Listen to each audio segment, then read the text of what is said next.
I will also warn. I mean, Christine knows me well enough by now, but I'm very blunt. I'm to the point, and it's not in an offensive manner. I do apologise if it does come across that way. No, that's all good. No, not at all. Not at all. He's still got a long way to go before he gets the award for being the most blunt, forthright student I've had. And you will never beat Chris in being blunt and forthright. Okay, fair enough. That's good. Thank you. She's a role Thank you for letting model me when know. it comes to that. Hey, look, we all need the feedback. We all need to grow and develop. So I'm happy to help. Wonderful. Thank you, Mitchell. That's really good. You know, because Chris gave me such great feedback from what you had said to her. And I was wondering if you could just explain your initial thoughts when you thought about doing the TAE, the journey you undertook right up to the end. Like, where have you grown? Was it beneficial? That's a very broad question. How long do we have? That's a 12-month journey for me. So to summarize that within at least 12 minutes or even 12, I don't even know how long you want, but okay. So obviously I'm an ex-tradie. The online learning was a very new thing for me. I wasn't too sure on what the expectations were in all honesty. Again, tradie, I learnt with hands. So this was a new thing for me. I've never struggled with anything sort of academic. That's not bragging or anything. That's just, yeah. Anyway, so this here, I think, was more so the structure is what I struggled with, and the terminology, not really knowing, well, A, all the acronyms, and B, kind of what's next.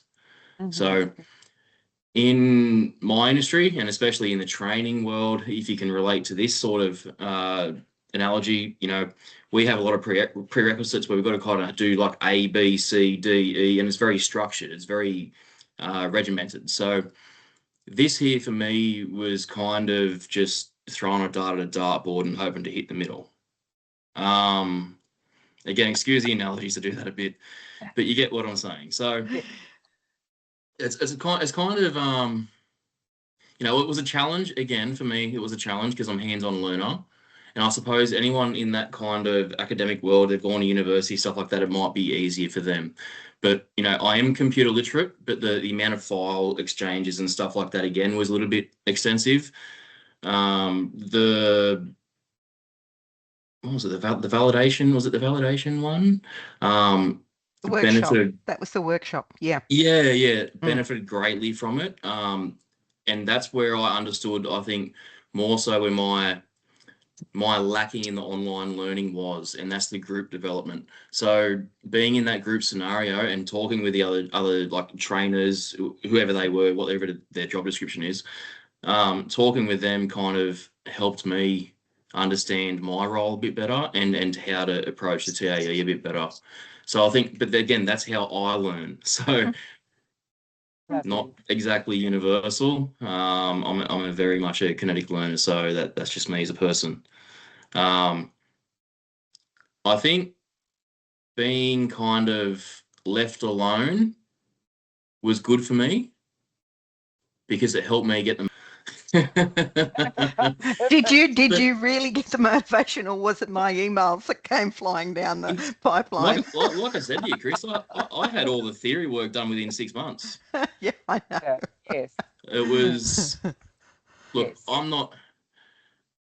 I'm not a social media person. I'm not a photographic person. I'm not so for me, the camera's just an uncomfortable zone, I guess. So to try and find, again, the challenge being completely autonomous in New South Wales in what I'm doing, had nobody, no support apart from Christine. To try and find people to sit through those videos was the biggest challenge, and to get their permission to do it. I think that was the biggest hurdle I had to come across. Yeah. So the academic aspect, the theory work, none of that. Again, challenging. Of course, it's freaking challenging. It is for everybody, but I didn't really struggle, I guess. Whereas trying to do the recordings and trying to find those people to actually participate in that was my challenge. For sure, yeah. How did you find the people, Mitchell? Sorry, say that again. How did you finally find the people to do the recordings with? What strategy did you use? They're apprentices that I have on a daily basis, so friendship. Oh, brilliant. Okay, great. Yeah. Yeah, mentorship. I don't know what else you want me to say, but it's my job. They Perfect. were sitting there. I mean, I just got four of Sure. them. Just pull Brilliant. strings, I guess. Yes, But, absolutely. Okay. And how do you feel the TAE benefited you? well, obviously the job role, but not just the job role, the education and the knowledge on. Christine knows me well enough. I go on a lot of tangents. So to explain one story, I need three others. Yes. So my prior experience was training apprentices on the tools. Easy to keep them busy, really easy. Again, my trade's hands-on learning. So when it came to this, that's where the struggle was. It was kind of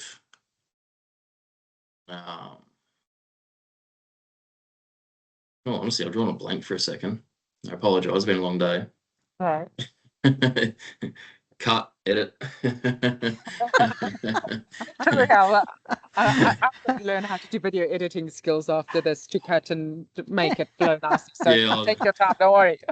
I've been home for an hour. I've been dealing with 12 high school kids all day, so it's been a long day. Oh, you're doing the secondary school program as well, yeah? Correct. I'm doing an EPP program at the moment. Yeah, in our new facility. So yeah, do you like that? I do. I quite enjoy it because it's the first time for them. It's very challenging for them, and it's good to see them make them not just physical hurdles or emotional hurdles, but mental hurdles. You see them sort of develop in their brains, and if you got kids, you understand what I mean by that. You know, I had a program last year before I was fully qualified and everything, and it was not accredited units, but the kids last year, I think, were for very low income disadvantaged kind of backgrounds. And they never kind of had that mentorship or a father figure. So that for me was kind of the driving force. Again, I trained 15 apprentices on the tools. So that's where the passion comes from. That's kind of the driving force for me anyway. I got shit. Yeah, and that's great. It's 5 or 6 of them as mates now, I guess. Yeah. For sure. Yeah. It's a very rewarding role being a trainer. It is. Really, it's rewarding. Yes. Yeah, so I was that was the ambition. Number one, get off the tools. Number two, to actually make a difference, to be remembered, to sort of you go through the trade in our area, Boilermakers, it's like working in retail. It's that common.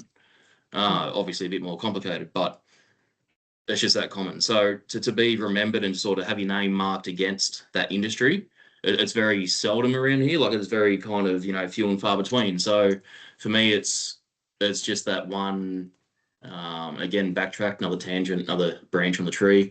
My father's highly regarded and highly remembered in the industry in our area. So that's my driving force again. He's to sort of follow his footsteps. Yeah. So.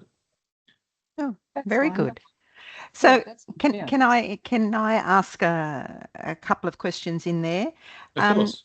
So in terms of what you have now done and graduated and got that bunny off your back, are you looking at doing any further sort of learning moving forward? Where do you think this is going to take you? So I'm always looking to improve and upskill and learn, and that's what drove me to this role, was the potential for that. I worked for a small company for a lot of years. So I was loyal to a company for 12 years my father was tied into, so I was a personal connection. Sometimes loyalty can sort of get in the way of progression, I guess. It's just, one of those things. But so for me, this was a step forward in the right direction. The upskilling, I guess, was the biggest driving contributor. I'm trying to find the words at the moment to exactly describe it. It's very rare I get speechless. Do what we do to you. You win. Kristen. I'm trying to be polite and political as well. So that's where the confliction is in my head. I never rendered him speechless in any of Well, of our regular chats. No, that never happened. Yeah, no, you're right. You're right. I have had a beer, so the neurons aren't quite firing as much as they used to. Anyway. What about others that you work with and people that have, been involved in similar things to what you're doing now? Do you see them wanting to participate in that sort of thing? Do you think that is, 100%. yeah? Absolutely. So I've actually got, again, friends and ex-colleagues, I guess, that want to actually go into the world of training. So they've looked at kind of the pros and cons of everything. There are pros and cons to anything, any decision Yeah. you make, and it's what's suitable for the individual. So for me, it's kind of obviously the relaxed environment and not flogging myself. So I can imagine it's the same for everybody else in my industry. So yeah, to answer your question, absolutely. I know plenty of people that want to move forward knowing my story and now knowing that an RTO is an actual business model in New South Wales. And you would stay where you are working now as a qualified trainer. And do you see yourself as becoming a lead trainer, or do you see yourself as becoming somebody that works purely as a trainer for young and upcoming people that want to follow your footsteps? What is it that you see as the next step? So for me, the next step is all of the above. Okay. You got to start somewhere, and everything is a stepping stone. So, look, the sky's the limit, and as soon as you complete the TAE, I guess, of course, you want a head-for-head trainer. Yep, absolutely, no doubts about it. And then you want to look beyond that. So I set myself a 3-year plan. No matter what industry I'm in, no matter who I'm with, it's a 3-year plan. If I'm not happy, if I'm not kicking goals, if I'm not progressing, I'll move on. That's just me as an individual. Everyone's different, but so yeah, 100%. I do strive to be more. Hence the wanting to get into this industry and then wanting the upskilling and wanting more than what I am now. So every day is a school day. It's an old expression, but it's so true.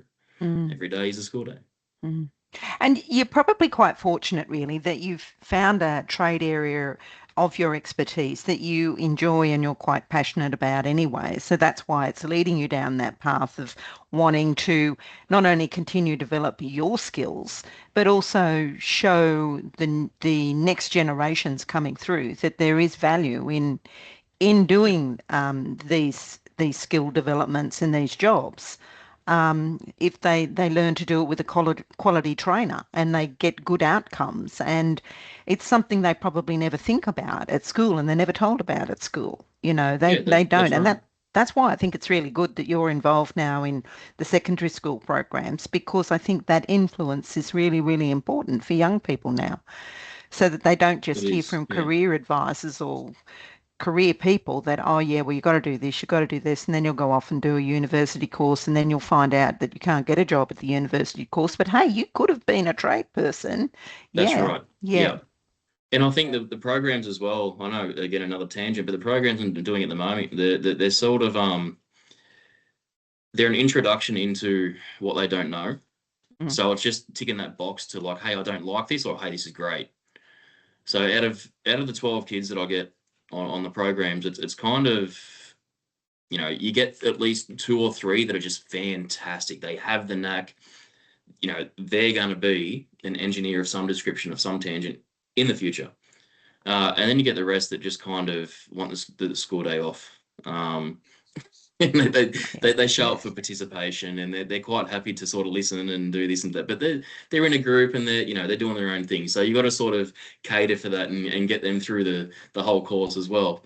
But in saying all of that, you see that development in them as not only workers but as human beings. That a lot of them are, again, in my area, are highly disadvantaged, and they don't have any backing. Like, long story short, I've had 3 of them take public transport to the thing. They don't have, shouldn't say it the way it sounds, but they don't have like active parents or the money to do these things. So Yes. for them, it's kind of the biggest leap forward is what we do, is the one-on-one individualized kind of training that you get, that sort of mentorship, happening with the person, and that's where we shine as an RTO, is definitely the one-on-one or the small groups. Yeah, And 100%. it's wonderful that you say that, Mitchell, because if there's one thing that we're always telling at our TAE students coming through the program, you are the mentor. You are the one that people are going to be looking up to guide and support them. And you've just embodied that perfectly. You are such a role model. It's brilliant. Oh, thank you. I appreciate that. I don't know. I just guess it's kind of natural. If you've got 3 hours, I'll tell you my whole life story. I've got like 30 foster siblings. It's a long story. But very we don't have that inspiring. long. You are very inspiring, and I think people who are thinking of undertaking the TAE, if they have to listen to your story, it will really motivate them, to see what else they can do for their life. Yeah. So thank you very much. Yeah. No worries. Yeah, it's it's definitely been a great journey for me. It's been a struggle for good reasons though, because when one door closes, another 3 open. Yes. So yeah, we're again another analogy. What doesn't kill you makes you stronger. There we go. I remember when we I'm full first of had I'll keep going. I remember when we had our first conversation and you said to me, I'm going to get this finished in 6 months. Was it 6 months or 6 weeks? Which one was it? No, well, I think the original intention was very unrealistic, but it was given to me for 3 months as a challenge. But in amongst that challenge, there was another 7 challenges. Well, and I said developing a whole business in New South Wales isn't easy. No, of course not. And I said to you, I don't know if we can do that. I've done it pretty much in a 6-month period, but doing it in less than that, I said that is going to be one ride of our lives to get that done. I'm a boilermaker. I'm an engineer. I'm egotistical. I'm also male, so I'm sorry. But listen, I'm completely. What's the word? Again, I'm speechless for a second, but I'm sorry. No, it's all right. I've been put down to run on the ladder, put it that way. No, you said to me, I really overestimated what it was really going to be like. He said, but Yes. I got there. And I said, you more than got there. You showed how you had learnt and how you had taken on all of those skills and those ability and the knowledge and developed along the way. And I could see that when you started to do all the practical stuff like the training with the groups on the videos. There we go. Yeah. Sorry, I lost you for a split second there. But okay, yeah. But no, thank you. I appreciate the compliments. Yeah. It's definitely been a challenge, but again, what doesn't kill you makes you stronger. So it's actually made me a better trainer for it, because now I know how to cater for individuals like myself, which is 90% of the people in my area. Yes. Yeah. So no, it's good. Yeah. And it's good. And it's I think it's really good to have somebody like you who's been through the process and come out the other side and have such clear directions in which you want to take all of this, is a really great ambassador for, what you've been through and what you've achieved. So, anything that you can do to support young people going through that, or even some of your colleagues, is only going to be really good outcomes for the industry. And that's really what it's all about. It's about an industry, and some people can then use that and develop a really satisfying career as well. Yeah, so well done. No, I appreciate that. Thank you. Yeah. Yes, and thank you for taking the time to do this with us. No worries. I apologise for being a little bit too relaxed. No, that's all good. That's all good. And so what I'll do had a hard day. I needed a beer and I won't lie, the 10-minute nap on the lounge. But it's honesty that we want, and it's honesty we got. So I'm happy as anything. Thank you very much. No worries at all.